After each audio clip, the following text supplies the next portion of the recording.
Revision कोणतीही गोष्ट जर तुम्ही वाचत असाल, किमान त्या गोष्टीचा 5 ते 6 वेळा रिव्हिजन झाली पाहिजे, तेव्हाच ती गोष्ट तुमच्या डोक्यात तिथं स्टोअर होते आणि मग पेपरच्या दिवशी तुम्हाला त्या गोष्टी आठवतात. पण अन्यथा रिव्हिजन जर तुम्ही केली नाही तर तुम्हाला काहीच गोष्टी आठवत नाही. म्हणून रिव्हिजनचं महत्त्व अपार आहे आणि स्पर्धा परीक्षांमध्ये तर खूपच जास्त प्रमाणात. आता ही रिव्हिजनची जी सायकल आहे, मग ही नेमकी कशी करावी तेच मी तुम्हाला इथे सांगणार आहे. तर एकंदरीत बघा, आपण 4 प्रकारे विद्यार्थी मित्रांनो रिव्हिजन करायला पाहिजे. पहिला जो प्रकार आहे तो म्हणजे तुम्ही डेली बेसिसवर तुम्ही रिव्हिजन करायला पाहिजे. दुसरा प्रकार जो आहे तो म्हणजे की वीकली बेसिसवर आपण जे आहे ते आपण रिव्हिजन करायला पाहिजे. तिसरं म्हणजे आपण मंथली बेसिसवर जे आहे ते आपण रिव्हिजन करायला पाहिजे. आणि चौथा प्रकार जो आहे तो म्हणजे बाय मंथली बेसिसवर आपण काय करायला पाहिजे, रिव्हिजन करायला पाहिजे. आणि ही प्रक्रिया आपल्याला रिपीट करायची.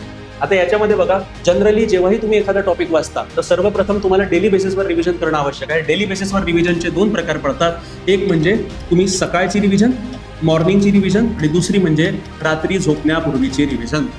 आता मॉर्निंगमध्ये काय, तर जास्त करून जे विद्यार्थी आहेत ते अभ्यासिकेत अभ्यास करायला जातात. कोणी जॉब करत करत अभ्यास करतो, कोणी कॉलेज करत करत अभ्यास करतो. तर तुम्ही जेव्हाही सुरुवात करता तुमच्या अभ्यासाला, सपोज आता एखादा विद्यार्थी अभ्यासिकेत जात असेल, तो सकाळी जर 7 वाजता चालला तर 7 वाजता गेल्यानंतर गेल्या पहिले काय करायचं, 7 ते 7:30 म्हणजे पहिल्या अर्ध्या तासात आदल्या दिवशी काय वाचलंय ते त्याची रिव्हिजन करा. म्हणजे मागच्या दिवशीचा 7चा दिवस आहे तर काल मी काय वाचलाय, सकाळी गेल्या मला त्याचा अभ्यास करायचा आहे. म्हणजे मॉर्निंग मधली आपली पहिली रिव्हिजन झाली.